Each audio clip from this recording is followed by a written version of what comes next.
Hindi na po normal. Hindi na po normal ito pong ginagawa ni Auntie Claire o yung nararamdaman ni Auntie Claire. Obsession na po 'to kay BP Sara. Yung nararamdaman po ni Auntie Claire, dito po sa ating, Vice President ay bordering to obsession na po. Bakit ko po nasabi yan? Eto po, tignan niyo naman. May nagtanong ng reporter kay, BP Sara, ano pong masasabi niyo sa, di umano ay may sakit si BBM? Ang sagot ni BP Sara, alam niyo naman si BP Sara, pinag-isipan niya ang kanyang isasagot. Tumigil saglit at napangiti na good luck. Yan po. O, tapos umalis na po si BP Sara sa kanyang mga kausap na mga reporter or mga vloggers.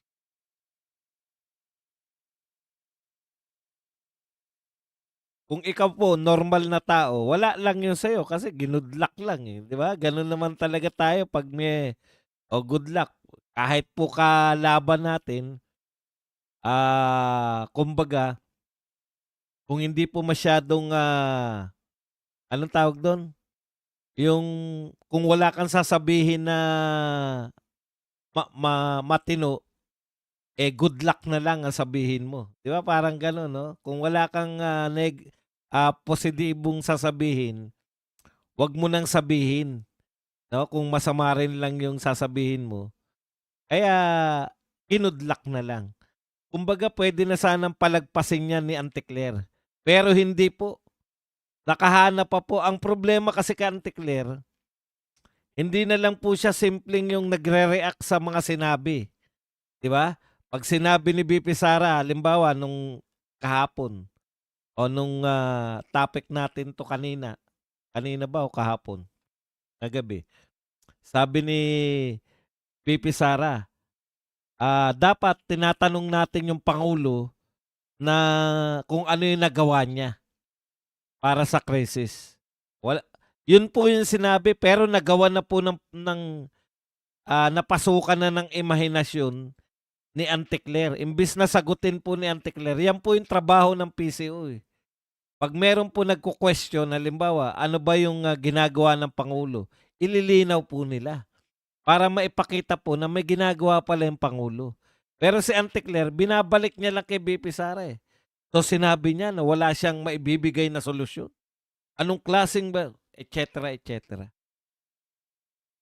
Sinasamahan mo ng imahinasyon. Dapat kasi bilang mga tao sa at yung PCO na nagsasabi na ipapakulong nila yung mga nagpe-fake news, dapat istrikto kayo dun lang sa sinabi, dun lang kayo mag-react.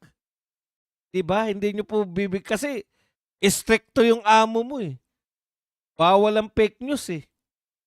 Tapos kayo, pwede kayong, kita nyo ginagawa nyo kayo, manghuhuli kayo ng mga vlogger dahil sa fake news, pero pwede kayo magsapantaha. Kung ganyan lang din yung ginagawa ng mga vlogger, sa tingin ko, iniisip ni BP Sara to, sa tingin ko. Bakit pwede kay Auntie Claire, hindi pwede sa mga vlogger? Yan ang tanong ko sa inyo. Pakinggan muna natin si Auntie Claire bago tayo tuluyang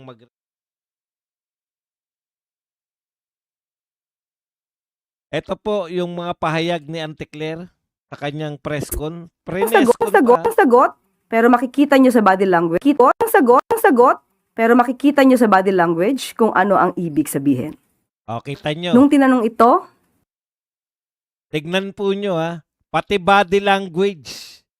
So hindi na sinasabi ni BP Sara ang binabanatan ni Auntie Claire, body language na lang po. So, kahit hindi sinasabi ni BP Sara, nakikita raw niya sa body language. Sige, tuloy po natin. Na masasabi nating irresponsible. Isang irresponsableng tanong. Dahil walang pinanghuhugutan, walang batayan. Itinanong sa kanya, ano masasabi patungkol sa di umanong lumalalang kalusugan ng Pangulo. Doon pa lang sa word na lumalalang kalusugan, alam natin na walang basihan. Pero itinanong pa rin sa kanya.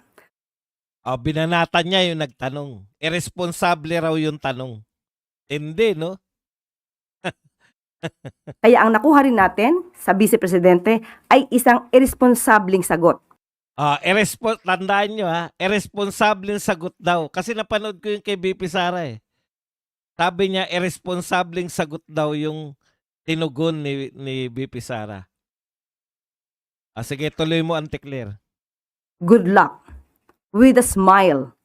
At lahat ng sa paligid niya ay nagtatawanan. Yan po. Ano po ang irresponsableng sagot sa salitang good luck? Irresponsable po ba yung good luck? 'Di ba? Ganun po yung imahinasyon. So kung kami mahigpit, Auntie Claire, sasabihin namin fake news ka. Ano po ang irresponsable sa salitang good luck? Pag ikaw ba, kunwari may magsabi sa akin, mga bossing, alis na po ako. Good luck. Mga bossing, ano na ako. Sige, good luck. Irresponsable kayo. Ginugood luck nyo ako Magmula ngayon, irresponsable na yung salitang good luck. Kasi, bakit po naging irresponsable yan? Sa utak kasi ni Auntie Claire, lahat, walang sasabihin na maganda si BP Sara. Kaya yung good luck, kinakailangan niyang ipaliwanag na ito ay irresponsableng sagot sa irresponsableng tanong.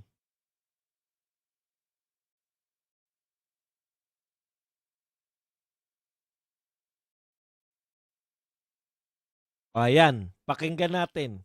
Ituloy natin yung paliwanag niya kung bakit naging irresponsable ang good luck.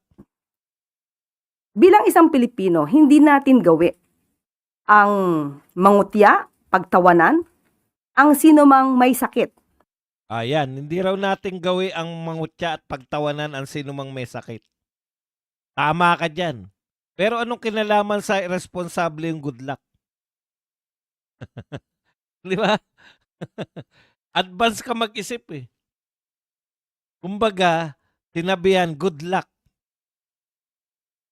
Binigyan niya kagad. Ano yung kahulugan ni BP Sara? Nang aasar? Kasi ginugood luck niya. Tuloy natin. Lalong-lalo na kung ito'y ginagawa lamang. Ginagawang sakit para masira ang Pangulo. Ang sabi nga nila, an idle mind is the playground. Or rather, an idle mind is devil's playground. Talbog sa'yo yan. Di ba? Good luck lang ang sinabi, pero pinaglaruan na ng isip mo. Devil's mind, ikaw yun. So makikita natin, tumawa, is that a last laugh mentality or mockery of misery? Hindi ba dapat ang isang tao kapag may sakit, mas binibigyan natin ng atensyon at binibigyan natin ng dasal para mas maging maigi ang kalusugan? Hindi mo tatawanan at parang ikaw pa ay sarcastic sa iyong mga kasagutan. Ayun. Tignan nyo, himay-himayin natin yan. Alam po ninyo, wala pong, ang sinasabi po nila, walang sakit ang Pangulo. Paano ka masasaktan kung hindi naman totoo? Halimbawa po, may nagsabi sa akin, hindi naman totoo, sabi sa akin na, bobo mo badong. Sa tingin nyo, masasaktan ako pag may nagsabi sa akin ng bobo ako? Paano ako masasaktan? Kilala ko yung sarili ko. Ang pagkakakilala ko sa sarili ko, hindi po ako po ay pogi.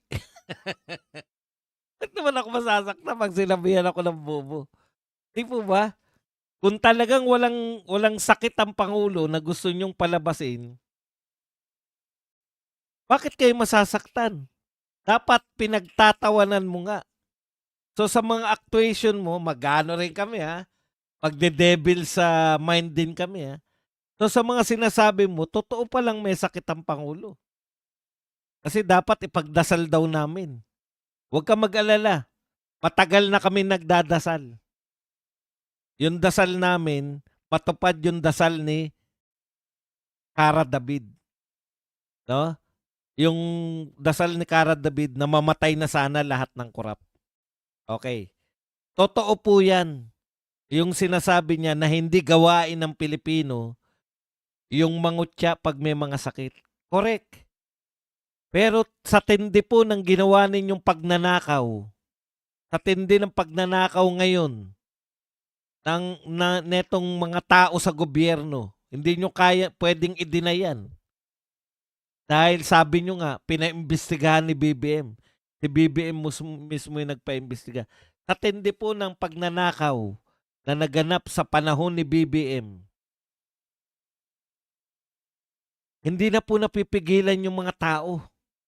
Kapag may nabalitaan kami na nagkaroon ng karamdaman na pinaghihinalaan namin na dahilan kung bakit nagkaroon ng malalaking nakawan, natutuwa po kami. Ang pagkakaiba lang po, noong sinasabi mo mga Pilipino noong nagdaang panahon,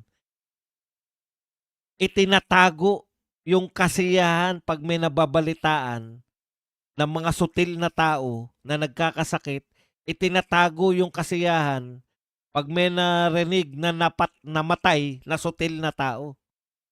Ngayon po, dahil sa tindi ng pasakit na binigay ninyo sa mga Pilipino, hindi na po nagtatago yung mga Pilipino. Pag nabalitaan namin na mayroong nagkasakit na malubha sa mga pinaghinalaan naming magnanakaw, natutuwa kami. Pag nabalitaan naming may namatay sa mga pinaghinalaan naming magnanakaw, nagdidiwang kami. Pag kami po ay nag-iisa at wala kaming nagagawa, pinapanalangin namin na magkatotoo ang panalangin ni Cara David.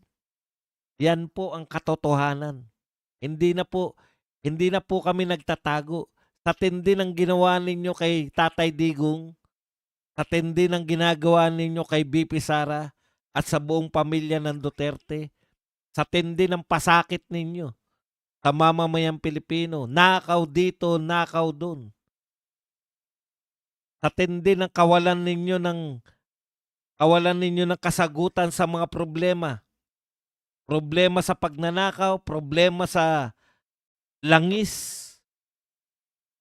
Inaamin nyo lang eh. Panay lang kayo pag-amin. Ano inaamin ni Garin dun sa hearing? Inaamin ni Garin, kinorek niya pa si Tinyo eh. Sabi ni Tinyo, isa tayo sa may pinakamataas na itinaas na porsyento ng langis. Sabi pa ni Garin, hindi po, tayo po ang may pinakamataas. Department of Energy kapag nagbalita na yung Pilipinas daw ang may pinakamataas na porsyento ng tinaas sa presyo ng langis. Proud pa siya eh. Ang tanong, ano ang solusyon nyo? Wala lang. Sanay na kami na wala kayong kalutasan. Yan ang katotohanan. Mamigay ng ayuda. Para saan? Mamigay ng ayuda. Para makapagpalabas ng pondo.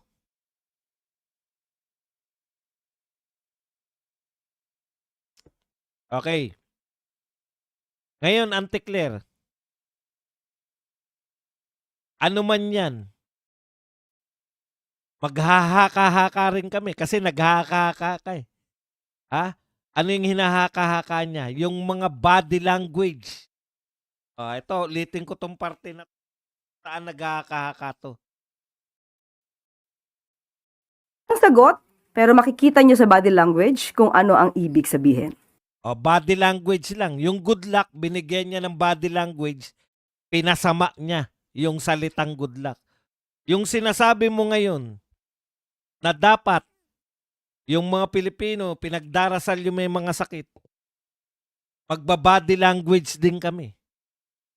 Kasi dapat, tignan mo Auntie Claire, kung walang sakit ang Pangulo at sinabihan siya ng good luck, tatawa ka lang dapat kasi, di ba? Sa sinasabi mo na dapat hindi pinagtatawanan yung may mga sakit, sa sinasabi mo na dapat yung mga may sakit ay ano, eh ikaw na rin na nagbubulgar na may sakit nga ba talaga yung Pangulo? Sa mga actuation mo, sa body language mo, may sakit nga ba talaga yung Pangulo? Alam nyo kung bakit po, napakasimple lang, PCO ka. Mix ang pinalalabas nyo. Sa isang banda, sinasabi nyo walang sakit ang Pangulo. Pero sa isang banda, dapat pinagdarasal natin yung mga taong may sakit. Ano ba talagang katotohanan?